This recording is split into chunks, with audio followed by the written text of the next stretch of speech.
Paz do Senhor, amados, estamos juntos em mais um dia, mais um domingo, o dia do Senhor, para estudarmos uma lição importante das Escrituras, que tem por nome A Justiça Moral e a Ética do Reino de Deus. Já é a nossa lição de número 5 desse dia 31 de julho de 2022. Para darmos início a essa lição, eu convido vocês para fazerem comigo uma oração. Deus Todo-Poderoso, Senhor de toda graça, de toda paz, de toda misericórdia, nós oramos a Ti na manhã deste dia por esta oportunidade que o Senhor nos dá de estarmos juntos, fazendo a Tua obra, estudando a Tua palavra, tentando, Senhor, aprender o que pudermos para melhor nos qualificarmos para estar no Teu reino, vivendo no Teu reino, promovendo o Teu reino na terra, segundo a Tua santa palavra e a Sua reta justiça. Em nome de Jesus Cristo, Teu Filho, nos conduza neste projeto de vida, fala ao coração de cada pessoa nesta manhã que está diante da Tua palavra, para ser instruída pelo Teu Espírito Santo, a fim de ter a sua vida transformada. Que seja, Senhor, um aprendizado único e de grande importância para a nossa existência, e assim colocamos todas as coisas diante do Senhor, em nome de Jesus. Amém. Então, nossa lição de hoje tem por texto áureo o que está em Romanos capítulo 10, versículo 4, porque o fim da lei é Cristo, para a justiça de todo aquele que crê. E aí, nós teremos algumas coisas muito importantes para poder discutirmos nesta lição, porque a verdade aplicada nos diz que o autêntico discípulo de Cristo, ele é distinguido no seu viver, e o seu estilo de vida expressa em todas as coisas, as dimensões, a mudança interior, operado pelo Espírito Santo, e o seu norte, a sua bússola, a sua lei suprema, que é a palavra de Deus dirigindo a sua vida. Como introdução, nós já temos aqui uma primeira pergunta. Essa é uma lição que começa com uma pergunta: qual é a justiça que Deus aceita? E então a gente entende que para discorrer sobre esse pequeno trecho do Sermão do Senhor na Montanha, que está no capítulo 5 de Mateus, dos versículos 17 ao 20, nós precisaremos entender e ter uma visão correta do que é a justiça e a lei. Para entender como estes conceitos estavam sendo elaborados e que vigoravam na mentalidade dos ouvintes do Senhor. É disso que Jesus está tratando aqui, da justiça em seu aspecto mais amplo e da lei, enquanto um fundamento divino para toda a humanidade em todos os tempos. Então a revista faz essa pergunta: mas qual é a justiça que Deus aceita? Qual é a relação dos ensinamentos de Jesus com a lei vigente no seu tempo? E Jesus mesmo responde a estas perguntas com afirmações categóricas. Ele estava confrontando a interpretação legalista e externa dos fariseus com a lei de Deus e dos profetas. Um dos nomes de Deus no Antigo Testamento é Yahvé Tsidekenu, que significa Yahvé é a nossa justiça. E este é o mais precioso nome de Deus, aplicado muito diretamente ao Messias. E significa, e nós lemos em Jeremias 23:6, também 33:16, o Senhor, justiça nossa. Os profetas, eles foram estes arautos da justiça divina. De muitas formas, eles, por inspiração divina, a revelaram nas páginas das Sagradas Escrituras. E então, o que nós estaremos estudando nesta lição sobre a lei de Deus e a aplicação na prática cotidiana, estenderemos também para um estudo sobre a manipulação da lei pelos escribas e fariseus do tempo de Jesus. Falaremos sobre as considerações de Jesus a respeito da lei, sua aplicação e sobre a apresentação da justiça de Cristo. Veja que não há como estudar a lei sem um referencial da justiça.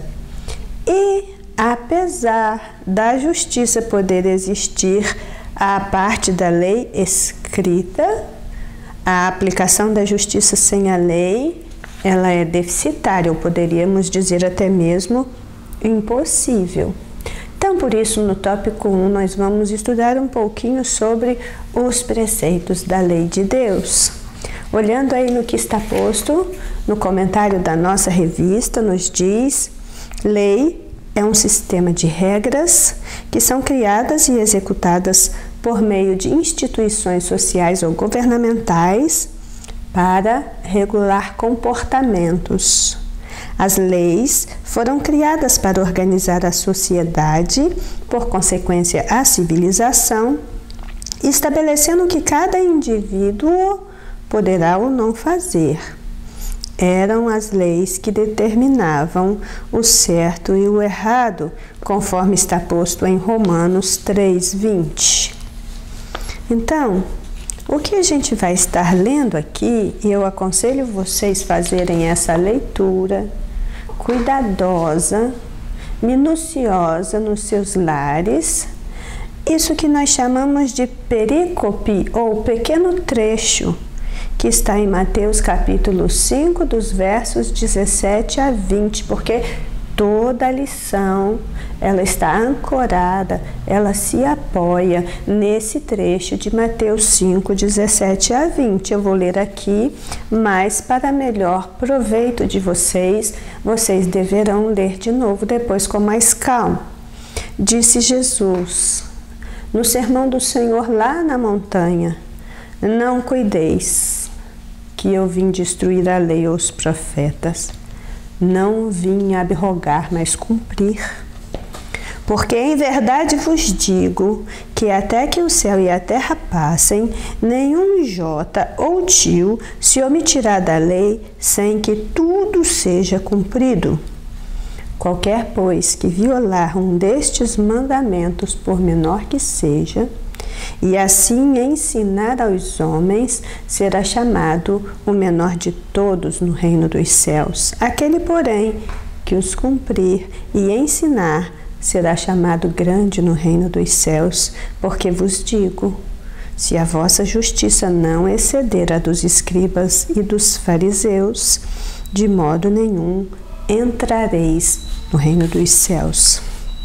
Irmãos, quando nós lemos na palavra de Deus a respeito da lei e dos profetas, várias vezes vamos encontrar esta expressão.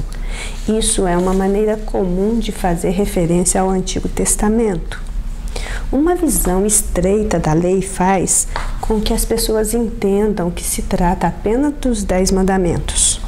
Outros até podem achar que os primeiros 5 livros da Bíblia, denominado de O Pentateuco, seja uma referência à lei. Mas poucos conseguem entender que todo o Antigo Testamento é a lei de Deus. Todo o Antigo Testamento é a lei. Em verdade, esta era a única Bíblia circulante no tempo de Jesus. Todos, inclusive Jesus, só tinham o Antigo Testamento como Sagrada Escritura. O Antigo Testamento era a Bíblia que Jesus lia. O Antigo Testamento era a Bíblia que todos os principais em Israel, com conhecimento mínimo e que faziam uso das Escrituras, é o que eles tinham em mão. E aqui é nela que está revelada a justiça de Deus, e em nenhum outro lugar. E aí, quando a gente chega nesse ponto do sermão de Jesus, nós estamos chegando no que se chama de núcleo duro, no ponto central, no elemento essencial que constitui a própria estrutura do ensino de Jesus. O que Jesus está fazendo aqui, nesse trecho, é correlacionando o tema do reino de Deus ou do reino dos céus, como Mateus prefere, com a lei e os profetas. Ele está fazendo fluir da lei e dos profetas este tema do reino de Deus. E a forma como ele aborda a questão deixa claro para nós essa estima que Jesus nutria pelo Antigo Testamento. Ele reconhece o valor, a imutabilidade destes escritos, até mesmo na menor letra e no menor sinal.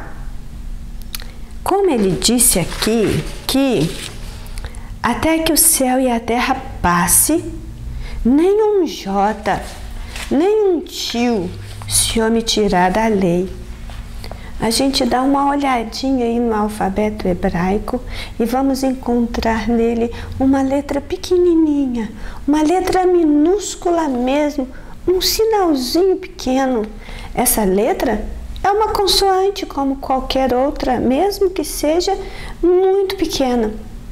Quando você translitera, e transliterar é quando você verte um sistema de escrita de uma língua para outra. Transliterar é você pegar letra a letra e trazer aquele sistema de escrita de outra língua para a sua própria língua. Quando nós olhamos para muitas das línguas do Oriente Médio, da Antiguidade, nós percebemos que não temos condições de ler, porque não são letras, são caracteres, são símbolos, são sinais. Então nós precisamos passar de uma língua para outra, para identificar letras, e assim conseguir fazer a escrita, e assim procurar pela tradução daquela palavra, tendo transliterado letra a letra. Quando nós olhamos no alfabeto hebraico e identificamos essa consoante bem pequenininha e transliteramos o nome dessa consoante no hebraico para o português, nós chegamos na palavra iode ou iude. O nome desta letra na nossa língua é iode ou iude. E essa língua corresponde ao Y. Por quê? Porque no hebraico o Y não é vogal, é consoante, igual no inglês. O hebraico, a língua hebraica, não tem a letra J no seu quadro de consoantes. Tem o iode. E o iode eu translitero por Y. Então, todas as palavras que começam com J, na fala, o que nós iremos falar é o I, mas não o I vogal, o Izinho do nosso sistema de vogais, mas o Y, que no hebraico é uma consoante.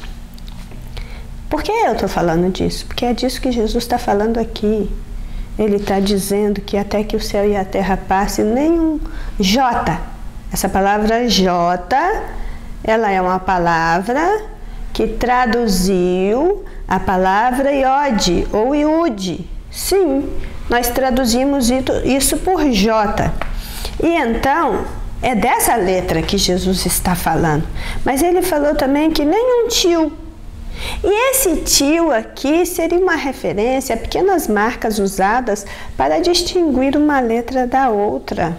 Poderia ser um acento ou algum artifício para poder não deixar confundir uma letra com a outra. Na verdade, o que está sendo dito por Jesus é que tudo que está no Antigo Testamento, do jeito como está escrito no Antigo Testamento. Assim como a palavra foi revelada no Antigo Testamento, qualquer coisa, por menor que seja, não deve ser desconsiderada. Deus sabe por que está lá, por que colocou lá e por que a escrita de Deus precisa ser respeitada.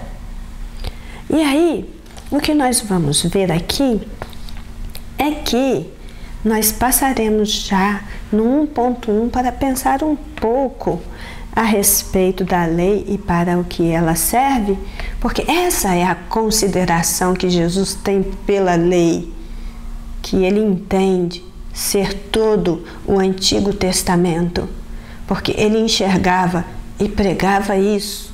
Todo ele é a lei de Deus revelada para conhecimento nosso e para ser um padrão de vida e de justiça em nós. Então vamos ver aqui o 1.1, o que é a lei e para o que ela serve. Olha, eu fiz aqui de início com vocês uma pequena confusão lendo a introdução do ponto 1.1 na introdução do tópico, tá?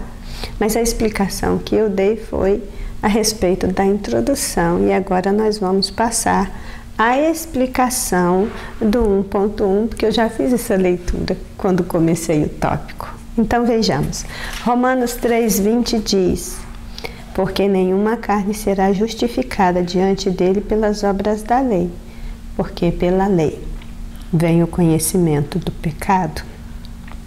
Então esse tópico 1.1 está nos levando a pensar o que é a lei, porque na introdução desse item que eu deveria ter lido, diz: além de estabelecer um novo período na interpretação da lei em Israel, Jesus afirmou que a lei é tão importante que nem sequer o menor detalhe escrito deixará de se cumprir.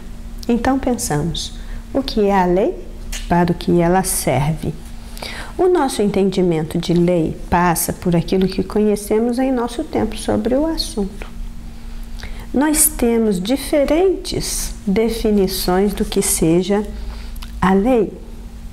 Mas será que o que entendemos por lei na atualidade seja exatamente disso a que Jesus está se referindo quando entregou aquele sermão lá na montanha?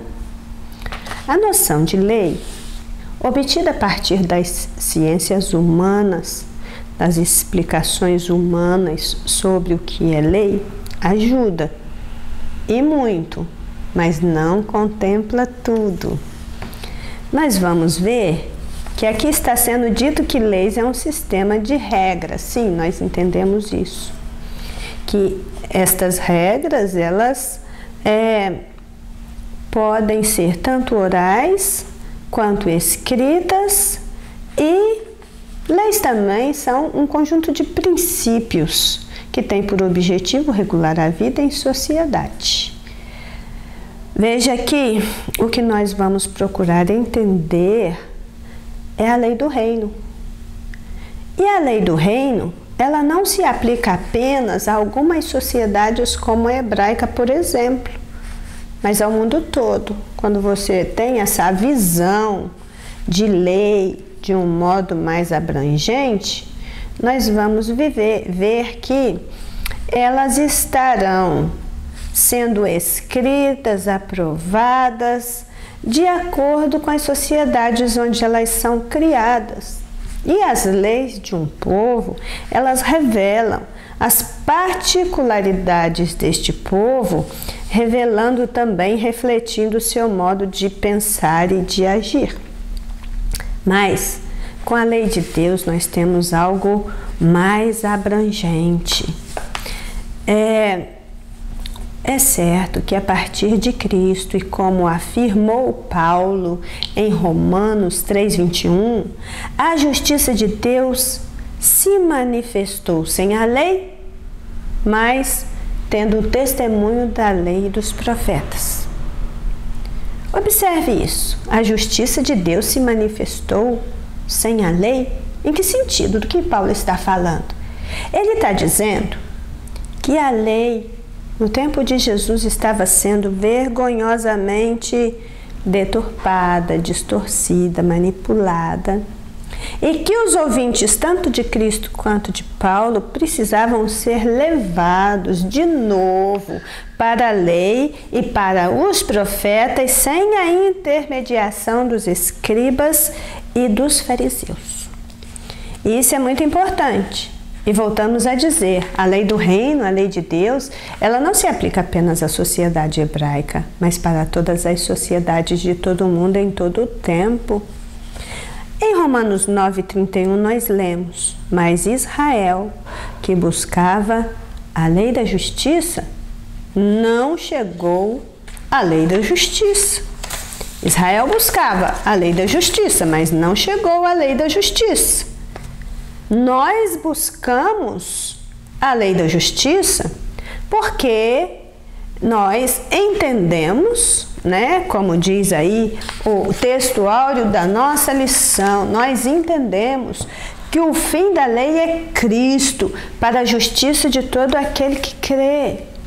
Então, nós buscamos e chegamos, Israel buscou e não chegou, nós buscamos e enxergamos, porque nós interpretamos a lei a partir da lente de Cristo. Veja vocês que é a lei de Deus plantada no coração, que fará fluir de dentro para fora a motivação para o comportamento correto, para a atitude adequada. A lei que saiu da parte de Deus para Israel deveria estender-se a todos os povos por toda a terra. E o meio para que isso acontecesse é que Israel permanecesse fiel ao único Deus por todos os dias da sua vida, observando a sua profissão de fé. O Senhor nosso Deus é o único Senhor.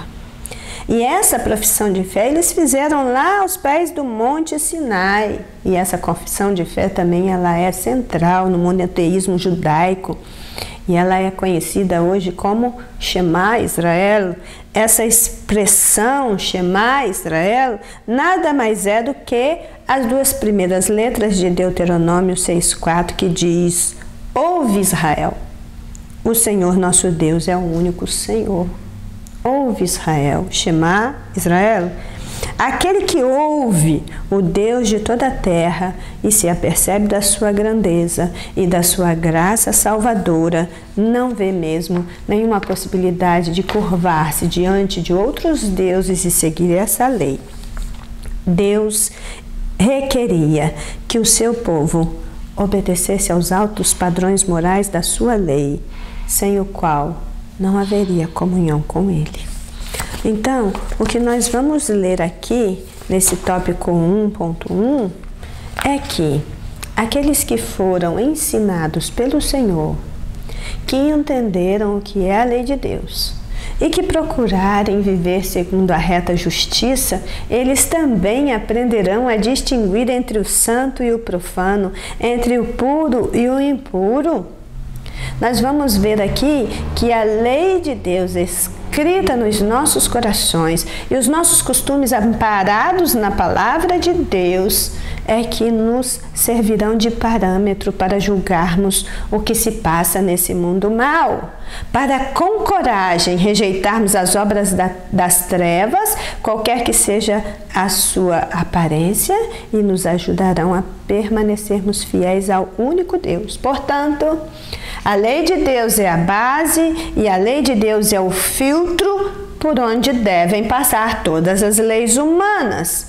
E também a lei de Deus nos darão uma compreensão mais abrangente de todas elas.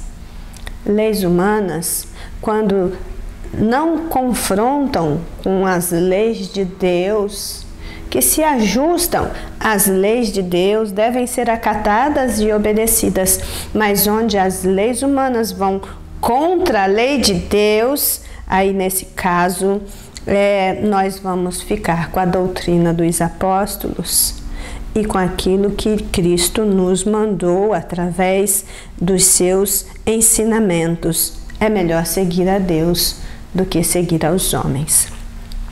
Agora pensemos um pouco no 1.2, que vai nos mostrar e nos falar acerca do caráter fundamental dessa lei divina.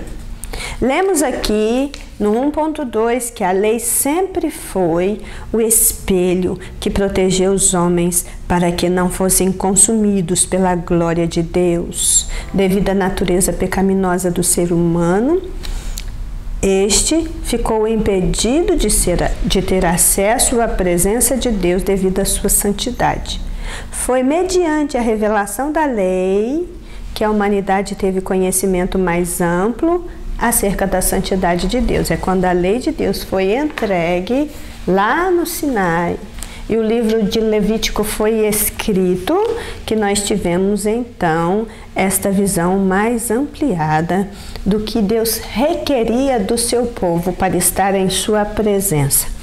E então, esse 1.2 vai nos levar lá para o livro de Levítico. Nós já tivemos esta oportunidade em um trimestre da nossa escola dominical, o primeiro trimestre do ano de 2018, onde nós pudemos estudar o livro de Levítico com maior profundidade, que nos ajudou muito a entendermos a formulação das leis bíblicas e a aplicação prática que se requer do Código de Ética e Moral dos Israelitas, também das suas leis civis e cerimoniais, bem como do Código de Santidade, muito bem escrito e expresso nesse livro. Bem, o que nós temos aqui é essa grande questão: como pode, de que maneira, como era possível esse Israel em pecado e egoísmo e idólatra, que havia saído do Egito por um grande livramento, mas ainda estava trazendo o Egito consigo em seu coração. Como pode esse Israel em pecado reconciliar-se com esse Deus Santo? E a pergunta se volta para nós: é possível pessoas pecadoras e corruptas viverem na presença santíssima de um Deus que é todo santidade? Esse é basicamente o tema do Levítico. Expiação e santidade são os temas-chave do livro. Levítico é Deus mostrando o caminho para que o povo redimido pudesse aproximar-se dele. E um dos instrumentos para este caminhar diário e contínuo com o Senhor foi a entrega da lei. Um dos alvos da lei é exatamente esse, de revelar as condições para a comunhão do homem com Deus. E aí, Levítico nos apresenta as leis do Senhor e como o culto a Deus deveria ser oferecido. Se ainda hoje nós quisermos saber como fazer para estar na presença de um Deus Santo e nos mantermos nela, precisaremos estudar as leis de Deus, compreender as leis de Deus, partir das leis de Deus. O subsídio para o professor afirma que, visto que os homens só veem um reflexo da glória divina e têm apenas um reflexo da sua santidade, era necessário que Deus lhe dissesse qual deveria ser a sua conduta. Portanto, a lei revelou não apenas a santidade divina, mas também os requisitos de um Deus santo para todos aqueles que desejam andar em comunhão com Ele. Uma coisa muito importante que eu gostaria que você pensasse e guardasse no seu coração nesta manhã: a lei era uma declaração daquilo que as pessoas deveriam ser antes que Deus tivesse prazer nelas. Isso eu considero muito importante. A lei era uma declaração daquilo que todos deveriam ser antes que Deus pudesse ter prazer neles. Deus nos explica o que deveríamos ser, no que deveremos nos tornar, como deveremos agir para que Ele encontre prazer em nós. o livro de Levítico é exatamente a representação da provisão divina para que pessoas pecadoras e corruptas pudessem passar então por esse processo de transformação e assim se achegar à presença de Deus. Então, se o povo de Israel, que é injusto, pecador, quiser viver na presença santa de um Deus santo, eles também precisam se tornar santos. Seus pecados precisam ser tratados e expurgados. O livro de Levítico tem então essa contribuição fundamental, que é a de ajudar o povo de Israel a viver em santidade na presença de um Deus Santíssimo. O livro de Levítico hoje é nosso. Nós o temos em nossas mãos. As leis de Deus exaradas ali, que foram dadas por Deus para ensinar o povo de Deus a viver de um modo que fosse agradável a Deus, é nossa hoje. Precisa fazer parte de nós. Vamos ver então no item 1.3 as exigências desta lei. E aqui nós lemos em nossa revista: a lei continha uma absoluta exigência, de modo que se alguém guardasse toda a lei, mas violasse um mínimo ponto pela lei, era culpado e deveria ser sentenciado. Isso está registrado até lá no final do Novo Testamento, na carta de Tiago, no capítulo 2, o verso 10, onde ele escreve: porque qualquer que guardar toda a lei e tropeçar em um só ponto, tornou-se culpado de todos. Veja que a lei era bem exigente, só que existia uma particularidade na lei que permaneceu até Jesus Cristo. A lei era condenatória. E aí, as pessoas que tentavam viver segundo os preceitos da lei para justificar-se a si mesmo diante de Deus pela observância da lei, não davam conta. Por causa da condenação da lei, qualquer pessoa que tentasse se justificar por ela nunca poderia alcançar essa liberdade e esse direito de estar na presença de Deus. É mais ou menos assim, tentando seguir por esse caminho de retidão, observando todos os pontos da lei, no seu viver cotidiano, uma hora a pessoa tropeçava, errava. E então ele invalidava tudo aquilo que já tinha feito até aquele momento por causa do seu erro. Ele sofria agora a pena da condenação.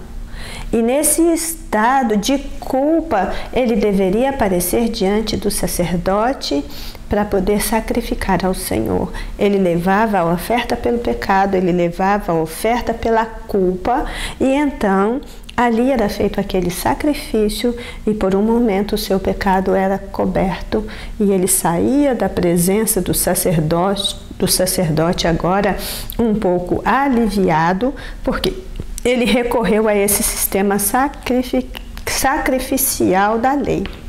E aí recomeçava a sua jornada cotidiana, tentando ser justo, tentando ser reto diante de Deus e diante dos homens, e de repente tropeçava e errava. Será que algum de nós está livre disso? Será que algum de nós é tão certinho que não tropeça nunca, que não erra nunca, que não faz nada indevido, que é aprovado o tempo inteiro? Este é o ser humano. O ser humano erra, o ser humano peca, o ser humano vacila. Nós somos pecadores em nossa própria natureza. Antes nós tínhamos a lei e um sistema sacrificial que foi criado para ajudar esse pecador impenitente que sempre errava. E aí ele ia, oferecia o sacrifício, zerava a conta e começava tudo de novo. E esse ciclo, ele permaneceu durante todo o tempo do Antigo Testamento. Por quê? Porque não houve uma pessoa sequer que conseguisse passar pela sua vida inteira sem tropeçar em nenhum ponto da lei. sem errar. Não houve durante o Antigo Testamento inteiro nenhuma pessoa que desse conta de cumprir toda a lei e toda a justiça. Então, o que acontece é que com o passar do tempo, alguns subterfúgios ardilosos começaram a ser criados para burlar as leis. Aqui a própria revista, já nesse ponto 3, começa a nos falar sobre os escribas. Eles conheciam perfeitamente as exigências divinas no tocante à conduta dos justos. Todavia, admitiam não poder atingir esse padrão. Todo mundo sabia que não havia como cumprir toda a lei e toda a justiça. O que eles fizeram? Eles criaram um sistema que, em essência, burlava as exigências da lei, possibilitando aos homens atingir um conjunto de padrões substitutos, nos quais declaravam que se alguém vivesse segundo a interpretação que eles davam à lei, eles seriam então aceitáveis diante de Deus. Mas essa lei dos escribas, essa lei paralela que eles construíram ao lado da lei de Deus, impunha fardos pesados para as pessoas que nem eles mesmos carregavam. Então, ao final, o que era para ser preservado foi anulado por causa de tradições que foram se avolumando e tomando o lugar da lei. Diz o comentarista que as coisas ficaram tão ruins que os regulamentos e tradições mas cada vez mais eles ignoravam e se faziam surdos ao espírito que estava por trás da letra. E aí a acusação de Jesus a essa classe de pessoas foi bem severa, porque é exatamente contrário a esse tipo de coisas que ele está se pronunciando. A violação dos mandamentos divinos em detrimento de interesses humanos sempre será passível de juízo e de condenação por parte de Deus. A lei de Deus é perfeita, ela é pura, ela é santa, ela é completa. A lei de Deus veio à existência para ser um padrão de vida e de santidade. Qualquer modificação imposta à lei de Deus sofrerá sanções por parte da lei, porque Ele mesmo preserva, Ele zela pela sua palavra para a cumprir. Então entramos no segundo ponto, no segundo tópico, que nos fala um pouco mais sobre os escribas e a sua relação com a lei. Diz a revista que na época de Jesus, o que constituía a verdadeira religião e o verdadeiro serviço a Deus para os judeus ortodoxos era a lei dos escribas. Então, essa classe dos escribas ocupava um papel diferenciado entre os principais grupos de pessoas existentes na comunidade de Israel nos dias de Jesus. Geralmente, a maioria dos escribas saía da classe dos fariseus. Esdras foi um importante escriba no período do cativeiro babilônico que retornou junto com o povo da restauração para reedificar Jerusalém. Dele toda a Bíblia dá testemunho e nos explica quem foi Esdras, o escriba. Nós vamos ver que essa palavra escriba, essa função de escriba, ela está presente desde o início da monarquia. Lá em 2 Samuel 8,17, nós já vemos falando da posição do escriba como um alto funcionário próximo ao rei. O escriba seria aquela pessoa diferenciada no reino, que sabia ler, que sabia escrever, que tinha uma boa visão geral do contexto histórico, bíblico, religioso da época, e ele então era a pessoa mais apta para agir ao lado do rei, escrevendo as crônicas do rei, reproduzindo cópias e dessas crônicas, reproduzindo cópias dos escritos sagrados. Ele também se tornou responsável pela correspondência do rei, recebia, filtrava, interpretava, encaminhava para quem de direito. Toda essa parte de escrita do tempo do Antigo Testamento se concentrava muito na figura do escriba, que se tornou como um secretário real. No tempo de Jesus, eles já estavam entre aqueles que faziam parte do Sinédrio, justamente por serem os eruditos na lei judaica. Se eles eram pessoas tão representativas e tão significativas em Israel, cuja função de manutenção e preservação da lei de Deus era vital, se eles estavam a serviço do Senhor, por que então eles são repreendidos por Jesus? E aí o 2.1 eu junto com o 2.2, que nos fala do escriba, quais suas funções, e nos explica a diferença entre um escriba e um fariseu. Veja aqui que desde o início os próprios sacerdotes, eles mesmos eram os escribas, e durante muitos séculos as suas obrigações se equiparavam às demais obrigações daqueles trabalhadores que estavam a serviço do Senhor, seja no tabernáculo, seja no templo, mas sempre com uma certa distintividade, porque a sua função primária era manusear o livro sagrado, era compreender mais do que qualquer outro o livro de Deus, a fim de que pudesse guardar o seu conteúdo, a sua originalidade e reproduzi-lo com fidedignidade. Famílias inteiras de escribas são encontradas em Israel, e essas pessoas elas eram tão fiéis ao texto sagrado, que eles criavam rotinas severas na hora de manusear com o texto e transcrever o texto para uma nova cópia. Então, mas aí veio o exílio da Babilônia, e de repente, quem sobreviveu àquele massacre se viu exilado.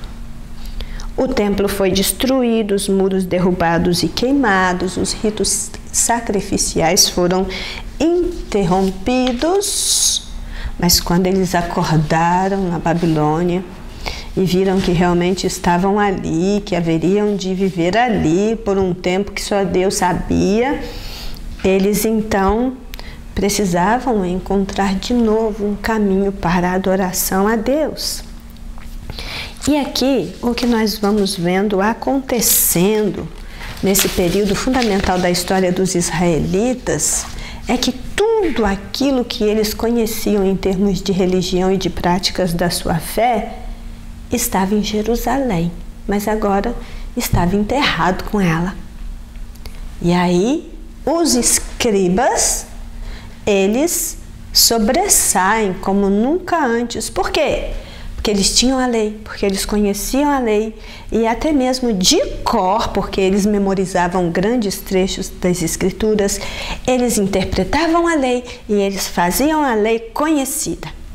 Eles copiavam as Escrituras, reverenciavam as Escrituras, sabiam até quantas letras havia em cada livro, e eles tomavam cuidados exagerados na compilação de cada letra sagrada. Eles viviam para aquilo. E aqui se cumpre essa máxima de que conhecimento também é poder, porque eles tinham o conhecimento na hora que mais se precisou dele. Aí, eles passaram a ser as pessoas mais importantes entre os exilados. Mas essa importância, então, vai permanecer muito depois disso. No tempo de Jesus, essa palavra escribas ainda falava dessa classe de homens instruídos na lei. Eles faziam do estudo sistemático e da explicação da Escritura a sua ocupação, e com ela eles gastavam todo o tempo da sua vida. Mas infelizmente o próprio Jesus afirmou que eles invalidaram os mandamentos do Senhor ao torcê-lo para poder defender tradições que eles mesmos foram criando ao longo dos séculos.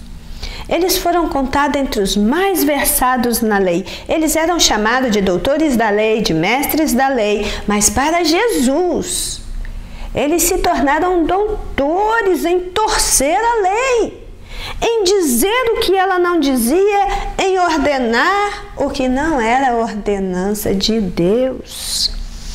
E então, como eu juntei o 2.1 com o 2.2, nós vamos pensar rapidamente em quem eram os fariseus. Nós dissemos que os escribas, eles eram, a maior parte, saía do partido dos fariseus. Os fariseus, eles eram aqueles que reconheciam as tradições dos escribas e eles faziam acontecer essa tradição, esse amontoado de leis que os escribas criaram e continuaram criando através dos rabinos, eles faziam isso acontecer no meio do povo. Só que esse emaranhado de leis paralelas criados ao lado da lei de Deus se tornou um labirinto bem desconcertante de regras e de técnicas muito minuciosas. Os fariseus, eles surgiram por volta dos anos 200 a.C. A partir de Esdras, nós temos um grupo de pessoas que passaram a se chamar Hassidim, cuja tradição é leais a Deus. Esse é o grupo de escribas que nasceu a partir de Esdras e da sua reforma religiosa.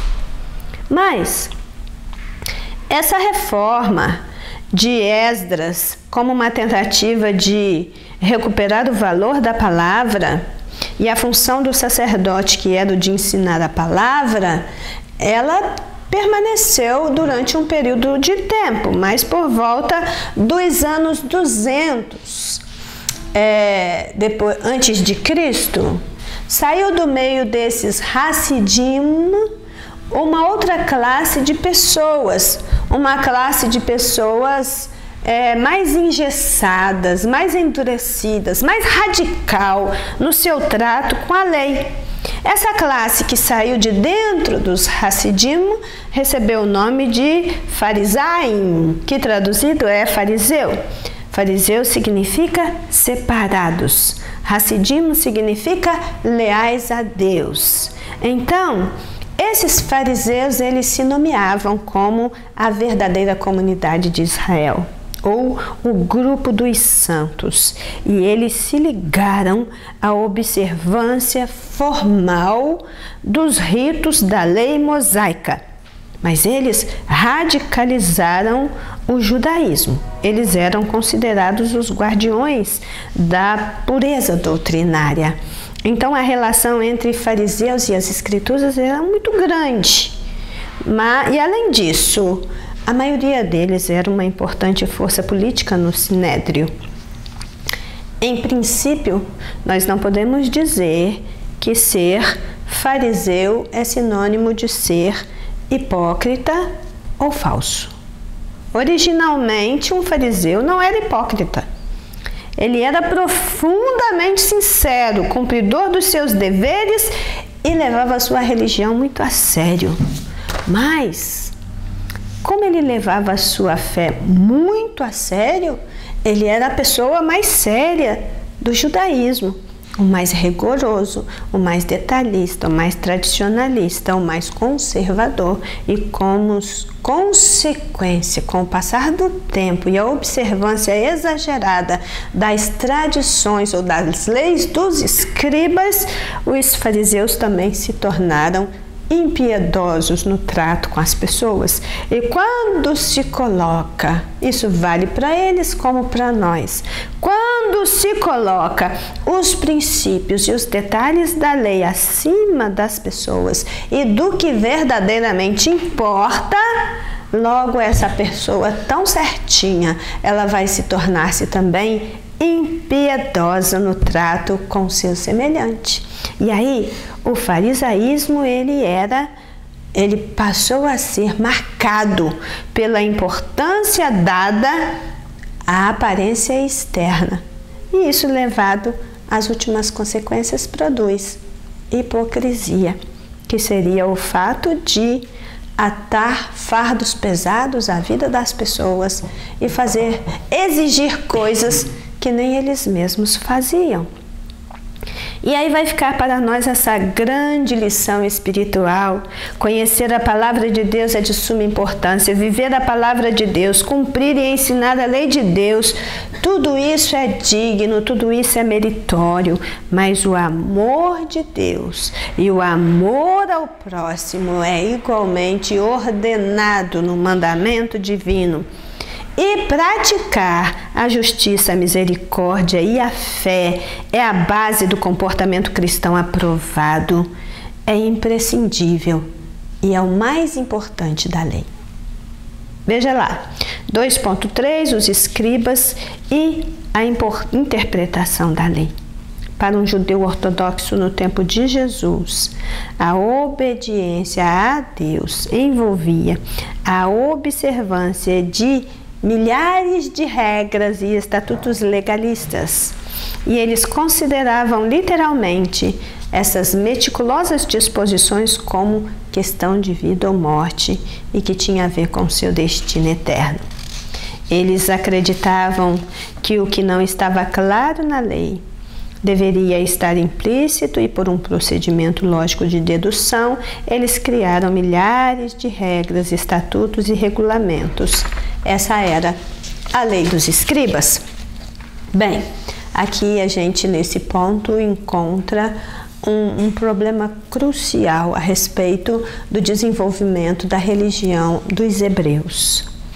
Eles, depois de privados do templo, dispersos pelo mundo, os líderes religiosos judaicos produziram o Talmud, que seria uma espécie de constituição que passou a ordenar a vida dos judeus no exílio. Bem, a base do Talmud é o que nós chamamos de Torá oral.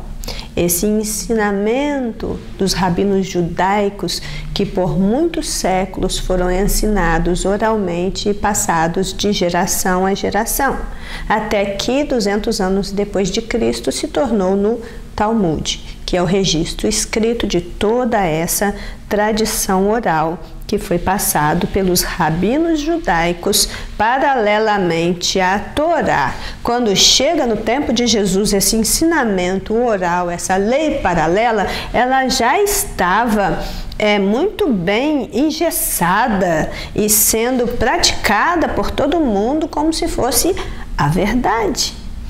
E depois que depois de Cristo, quando Jerusalém é invadida e que eles são espalhados por toda a parte do mundo, eles não abriram mão, né? Não reconheceram a Cristo, não abriram mão dos seus ensinamentos particulares e foram se tornando cada vez mais obstinados em relação às suas próprias leis. Bem, os judeus afirmam então essa lei oral que acompanhou a lei escrita e aceitam que, uma vez transcrita essa lei oral que deu origem ao Talmud, que o Talmud então se constitui um material complementar à Torá escrita e é também um instrumental para a sua correta interpretação. Ele comenta a lei de Deus e ele cria novas leis. Desde o seu desenvolvimento primário, um judeu não lê a Bíblia hebraica sem as lentes do Talmud. E aí, nós vamos ver que esses judeus ortodoxos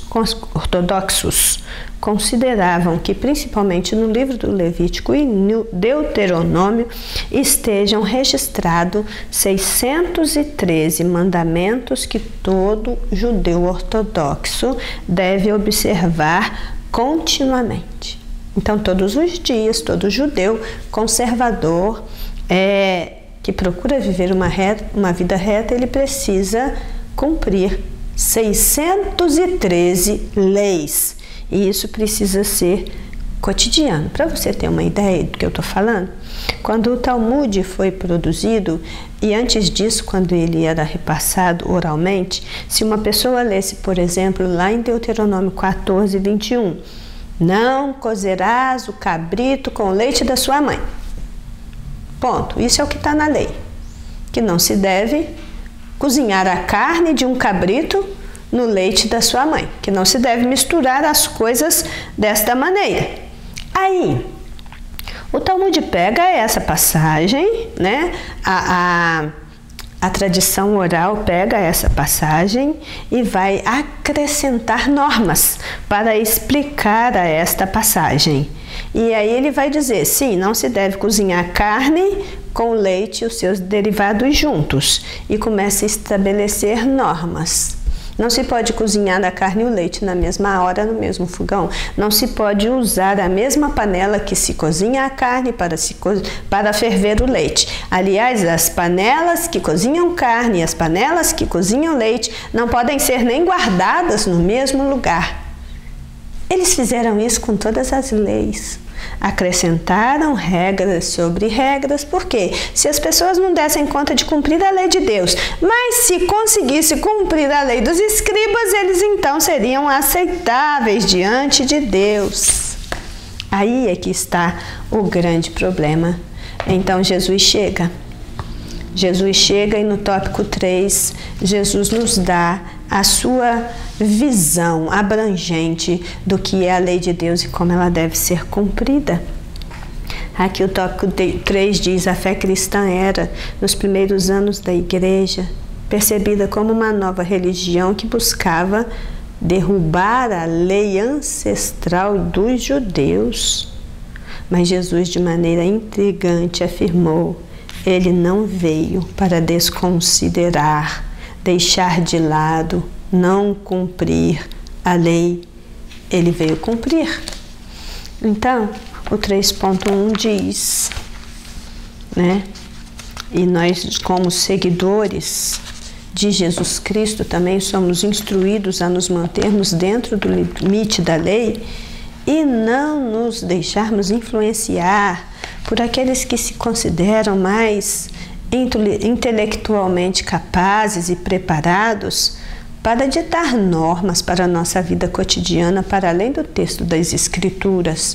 Inclusive Paulo, quando estava lá instruindo os crentes de Corinto, no capítulo de número 4, ele diz para aqueles crentes: olha, eu e Apolo somos referências espirituais na vida de vocês, certo? Então vocês olhem para mim, vocês olhem para Apolo e nos imitem naquilo que nós estamos imitando Cristo. Mas, por favor, não vá além do que está escrito.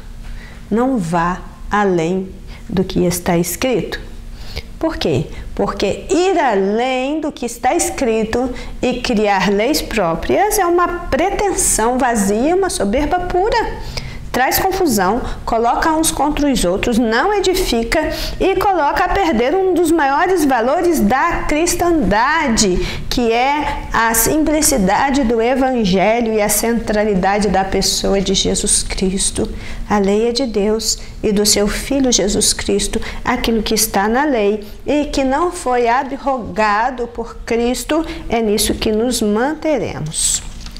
Bem, e aí, contrariamente a tudo que estava sendo dito e vivido naquela época, veio Jesus afirmando no seu Sermão da Montanha que havia uma justiça, havia uma palavra de Deus em circulação naquela época, havia a justiça do reino, havia aquilo que Deus falou, e que essa era a única revelação de Deus autoritativa e final, que o manual sagrado para se seguir era o Antigo Testamento e que ele era a única palavra revelada.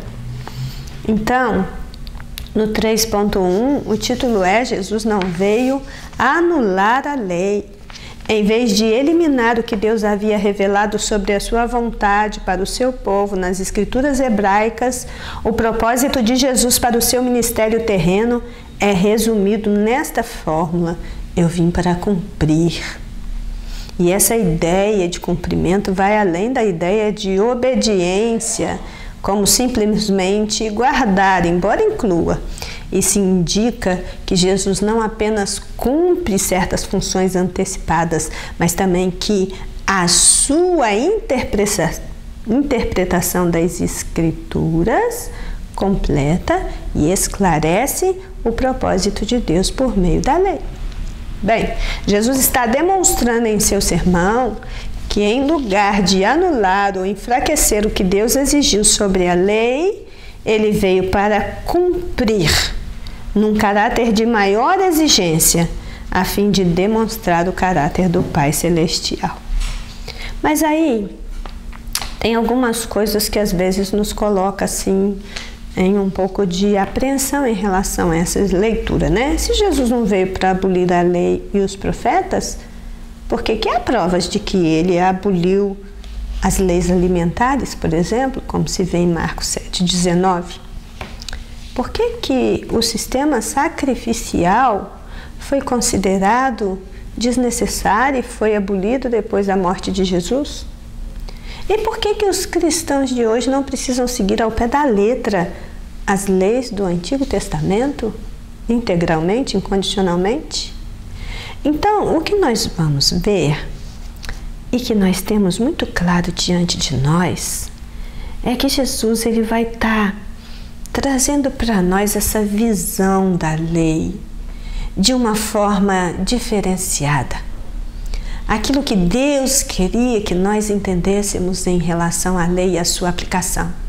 Jesus queria que nós tivéssemos essa volta para o interior, para o coração do Antigo Testamento, para entender por que Deus fez determinadas leis para permanecerem e determinadas leis que vigorariam até o tempo de Cristo, como uma escola, como uma figura, como um modo de permitir aos salvos do Antigo Testamento de entenderem o que é que Deus requeria para eles antes da chegada do Messias, em seu comportamento, em sua forma de ação, para que eles pudessem estar na presença de um Deus Santo. Se você ler Mateus 11, Mateus mesmo, 11, 12 a 13, diz que desde os dias de João Batista até agora se faz violência ao reino dos céus e pela força se apoderam dele. Por quê? Todos os profetas e a lei profetizaram até João. Todos os profetas e a lei profetizaram até João.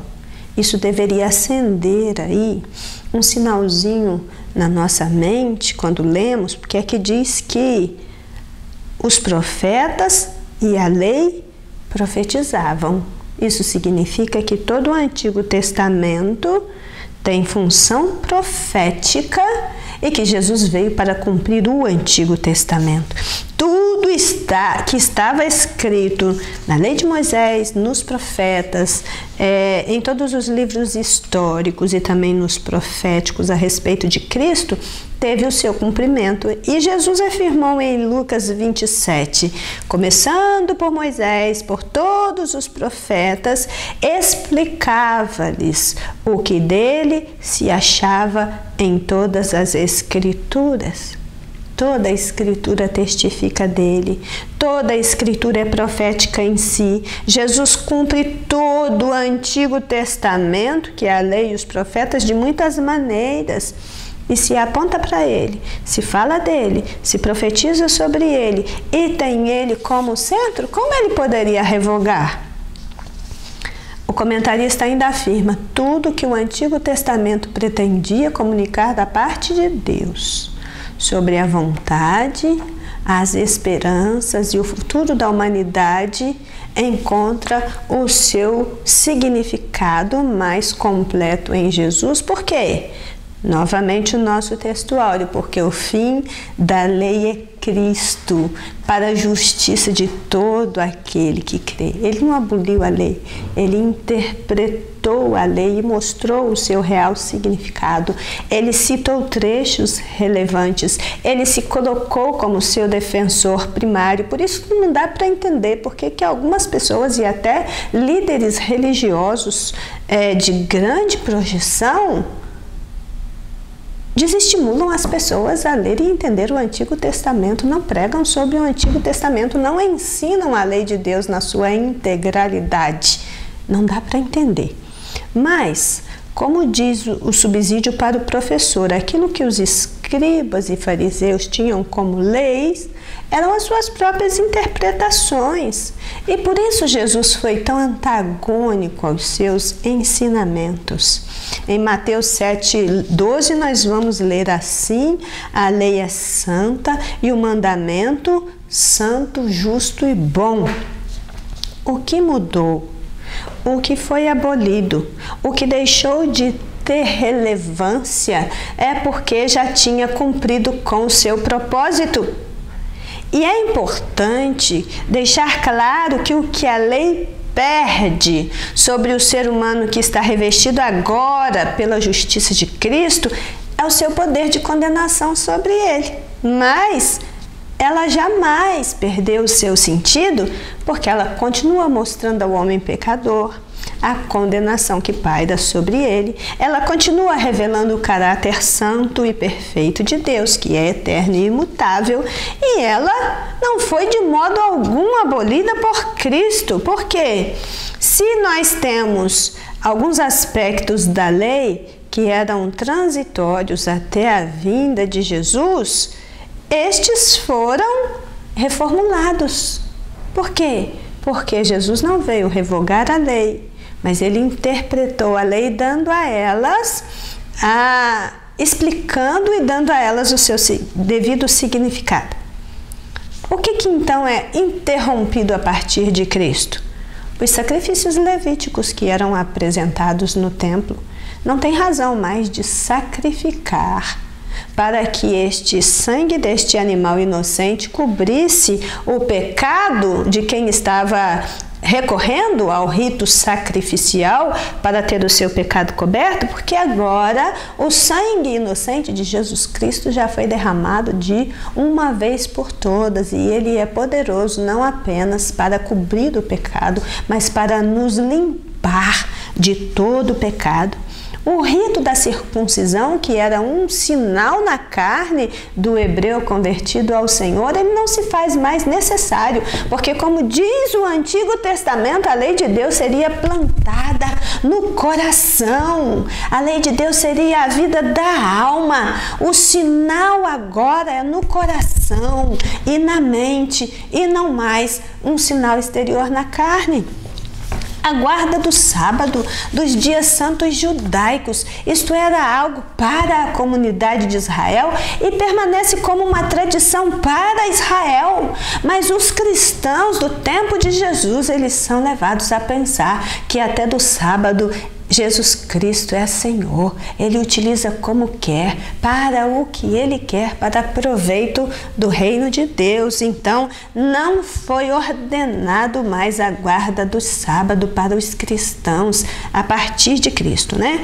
As leis dietéticas realmente foram uma outra parte da lei que foi só até Cristo. A partir daquele momento, nós vamos vendo que o Senhor muda isso, né?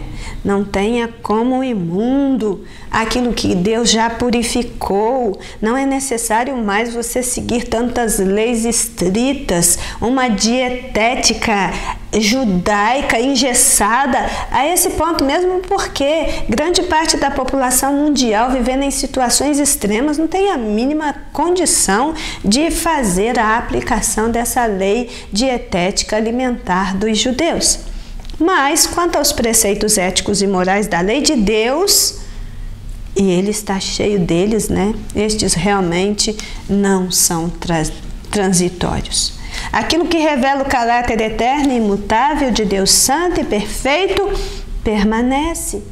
E então nós vamos ver uma reafirmação de Jesus em relação a muitos deles, né? Ele vai falar aí ao homicídio, ao adultério, ao divórcio, ao juramento, aos relacionamentos humanos, ao amor ao próximo. Ele vai dizer: ouviste o que foi dito pelos antigos.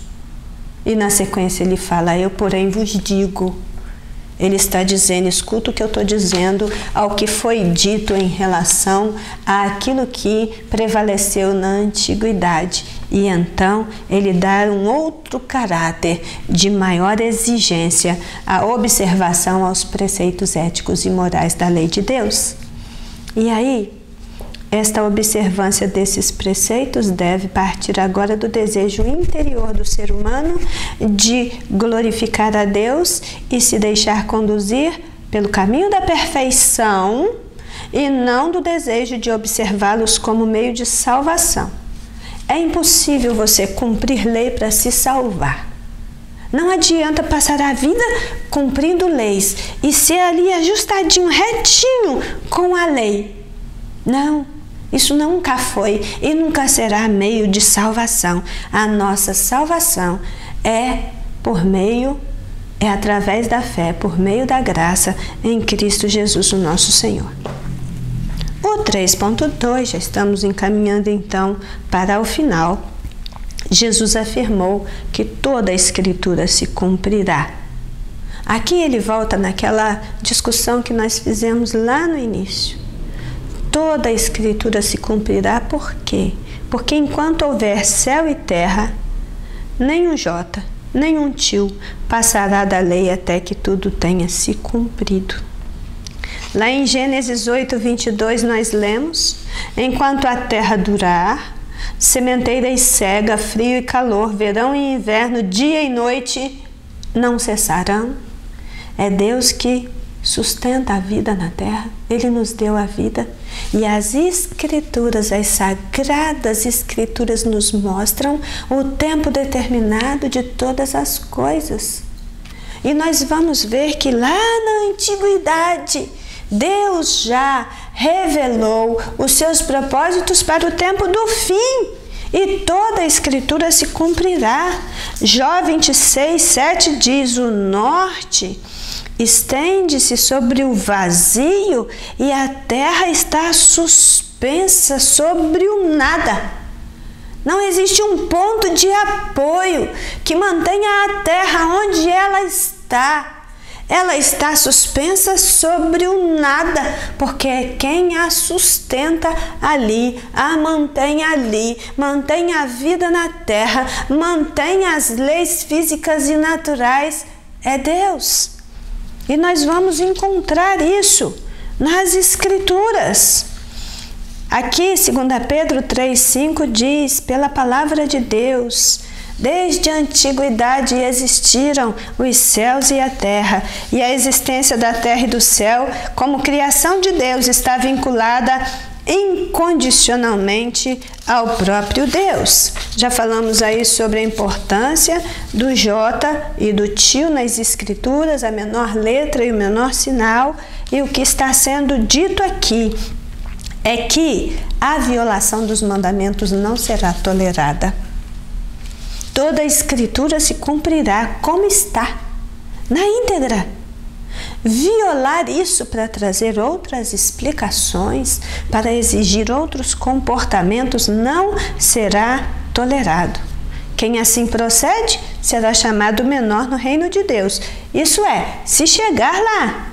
Enquanto o que cumpre e ensina será chamado grande. A declaração de Jesus sobre a eficácia e autoridade obrigatória das Escrituras está no centro deste capítulo 5, nos versos 17 a 20. Jesus afirmou que toda Escritura se cumprirá. Nada se omitirá da lei sem que tudo seja cumprido. O que começa como profecia no Antigo Testamento se cumpre integralmente no Novo. A lei e os profetas assim afirmaram. E por fim, o 3.3, quando nos fala da justiça do reino, nos leva de novo para os escribas e fariseus, que foi algo que a gente já falou com pormenores de detalhes anteriormente, mas eles se consideravam os mais piedosos de todos, os partidos políticos religiosos mais importantes, devido ao seu rigoroso estudo e ensino da lei. Aqui nós temos, e é trazido para a nossa ilustração, a parábola do fariseu e do publicano. Ela é contada por Jesus para contrapor o senso comum que colocava os escribas e os fariseus em um alto patamar, o que fazia até mesmo que eles tivessem uma visão egocentrada e superlativa de si mesmos. Eles achavam que eles eram realmente o máximo. Mas não foi, porém, o fariseu que desceu justificado do templo para a sua casa. E isso deveria nos dizer alguma coisa. Então eu convido vocês a lerem Lucas 18, do 9 ao 14. Ali o Senhor vai dizer: aquele que se exalta será humilhado, enquanto que aquele que a si mesmo se humilha será exaltado. Essa foi a primeira das bem-aventuranças do Senhor no Sermão do Monte. E aí, eles eram, os escribas e fariseus, considerados pela sociedade judaica os mais justos, os mais santos, os mais piedosos, os mais bem dotados espiritualmente, os mais importantes em termos religiosos. Mas Jesus está dizendo: eles não são o que eles parecem ser. E nós devemos examinar-nos a nós mesmos, porque os nossos atributos como servos do Senhor devem exceder aos deles no que eles diziam, porque na verdade eles diziam, mas não praticavam. E a justiça do reino precisa ser entendida, ela precisa ser vivida cotidianamente, mesmo com todas as nossas limitações e fragilidades. E nós concluímos esta lição afirmando que Jesus cumpriu toda a lei e isso nos basta. Ninguém poderia fazê-lo, mas Ele o fez. Por isso, nós estamos livres da condenação da lei pelos méritos de Cristo. E hoje, nenhuma condenação há para os que estão em Cristo Jesus. Esta é a perfeita salvação que vem da perfeita justiça. Todas as exigências divinas precisam ser cumpridas. E Jesus cumpriu tudo.